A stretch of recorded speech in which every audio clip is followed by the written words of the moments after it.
Com és Sant Jordi, voldria dedicar a tots els meus amics un sac de poemes. Voldria estar a la vora del camí i buscant mil i un bitxets, com l'oruga glutona, i trobar animals de record.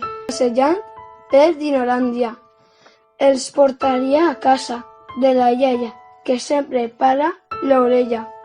Les té com papallones, però no puc anar a fer un tomb i mire al cel.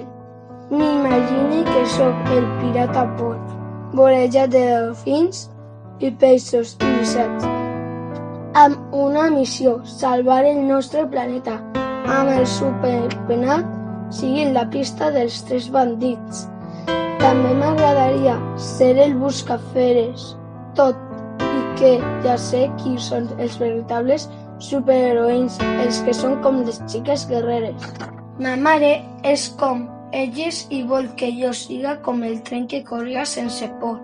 De vegades, quan la lluna il·lumina la natura, em pregunta en què penses i jo li dic en on viuen els monstres. Aleshores em parla d'un monstre diferent que és de colors i em prepara per eixir dels laberints del món.